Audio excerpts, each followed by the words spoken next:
immigration, if I may. I wanted the White House to address the concern or the criticism from Republicans who said that President Biden has, in their view, used his parole authority too broadly. So obviously the president has used his parole powers in the administration to grant protections to, for example, Afghans after the withdrawal and Ukrainians after the war began.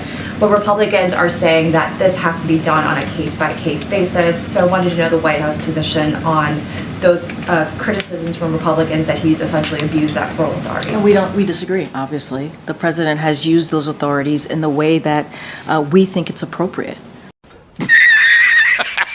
You know, Republicans talk about immigration reform, they talk about border security. The president, you know, on day one, the president put forth an immigration policy, right? It's been 3 years, and they have not been moving forward in good faith. You know, somebody was asking about Speaker Johnson, right, and how his demands for HR2.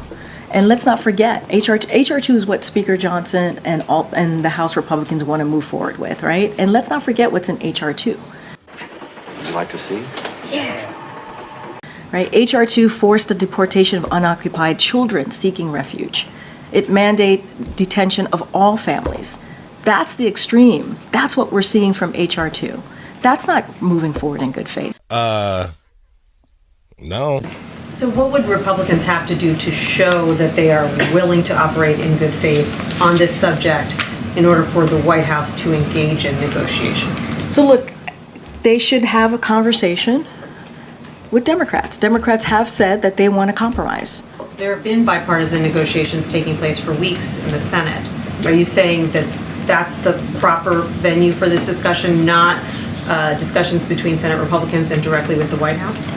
The negotiations has been happening and should be happening with Republicans and Democrats in Congress. I love you. I love you. I love you. And let's not forget, you know, House Republicans voted to cut 2,000 border agents. You know, they are blocking the president's efforts to secure the border and enforce the laws.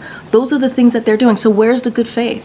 Where's the good faith there? You don't know what you're talking about, do you? So when Senator Cornyn says he thinks this needs to be kicked up to another level, direct talks between Leader McConnell and the president or his aides here at the White House, you're saying that's not going to happen? What we're saying that Republicans need to act in good faith and show that they're serious, and they're not, you know, because they're blocking, right? They're blocking the president's request for funding. That's what they're doing.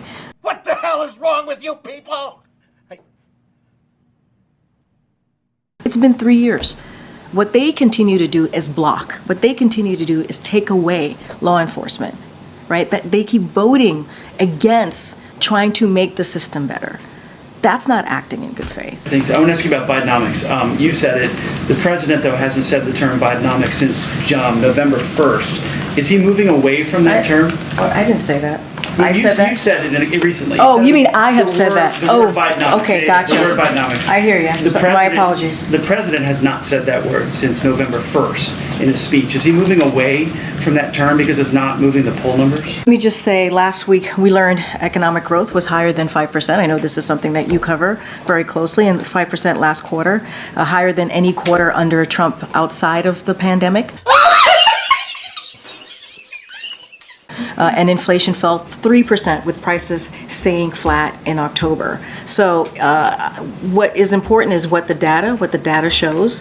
But then what's the disconnect between what people are feeling and seeing at the grocery stores, at their tables, and what the president is saying about the So let me just be real clear. We get into the holiday seasons. We've actually have seen a decrease in eggs, in bacon, in milk since last year. So we are seeing lowering costs. What did you say? As we're going into the holiday season, as people are going to do some holiday shopping, we're seeing lowering costs in TVs and things that people need to think about as they want to give a gift to their loved ones.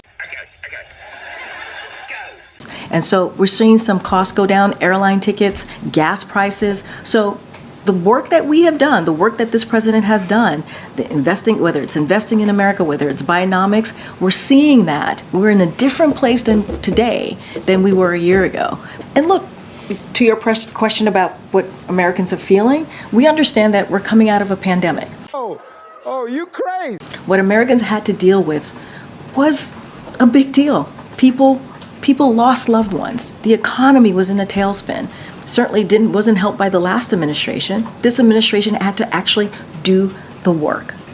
So, but inflation is up 17.7% since the president took office. You guys are just looking at last year. Inflation fell to 3%. That matters. I just talked about the important goods that matter to the American people, how that's going down. As we're going into the holiday season, actually we started it, as we're going to go into certainly Christmas in a couple of weeks and other important events that people follow this month. And so we're seeing prices go down. You are a crazy little man.